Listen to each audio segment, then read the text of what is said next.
Hey man, I got a lot I want to talk about today, man. I got a lot I want to get off of my chest, man.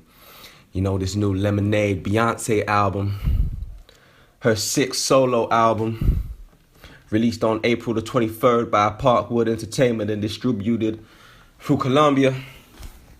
It's been getting a lot of bad feedback about Jay-Z and all of this stuff, but you know, in my mind, I'm thinking to myself, Beyonce wouldn't put that stuff out if it really was about Jay-Z.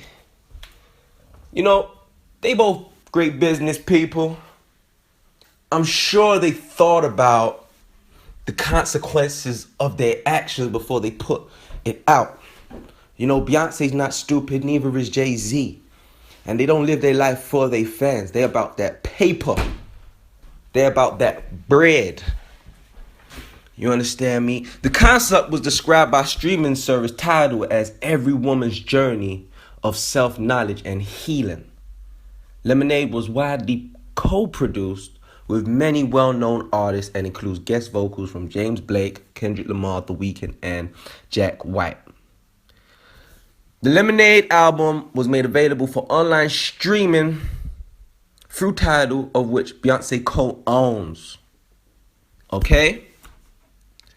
Now, the album title was inspired by Beyonce's grandmother, Agnes de Rion. You can do your whole research about it if you think I'm lying. As well as her husband, Jay-Z's grandmother, Hattie White. At the end of the track Freedom, Hattie White is heard speaking to a crowd at her 90th birthday party in April 2015. During the speech, Hattie says, I had my ups and downs, but I always found the inner strength to pull myself up. I was served lemons, and I made lemonade. You know, and as far as the lyrics and the music goes, the Chicago Tribune described the album as not just a mere grab for popular music dominance. Rather, it is a retrospective that allows the listener to explore Beyonce's personal circumstances, with musical tones from the southern United States, a harkening back towards her formative years spent in Texas. According to the AV Club, the tracks encompass and interpolate the entire continuum of R&B, rock, soul, hip-hop, pop, and blues, where this was accomplished by a deft precision, blurring errors and references with determined impunity. Lemonade received widespread acclaim from critics. However, some people wrote, as Alex Fredridis of The Guardian wrote, that the album feels like a success and that Beyonce sounded genuinely imperious. I don't know what imperious means, but you can always look online. The Daily Telegraph writer Jonathan Bernstein felt it was her strongest work to date, where it proves there's a thin line between love and hate. Writing a review for Rolling Stone, Rob Sheffield opined that she affirmed her superhero status with this album.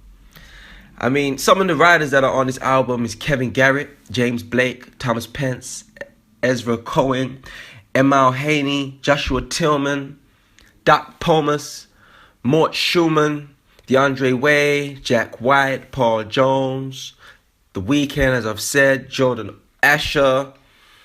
Samples include, I mean, man, we could just go on all day, man. But it's a great album overall. It's a great album. It's one of her best. It's got meaning to it. I mean, Beyonce did it again, man. I'm just proud of her, man.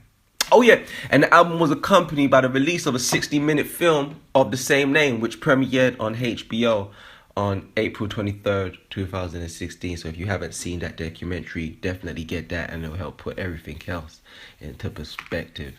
You understand? But yeah, man, this album is a much darker album. It's much darker than a previous visual and has a more varied structure and genre, providing a wide range of R&B, soul, pop, and hip-hop music. But anyway, that's enough for today. You know what I'm saying? Write, comment, subscribe, and pass on, man. Share, man, because you know what I'm saying? I'm going to be here. Let me know what you think and what information you would like me to put in next time to make it The greatest. All right, everybody, man. Subscribe, man. This is your boy, man. Free Dome, man. All right. Peace.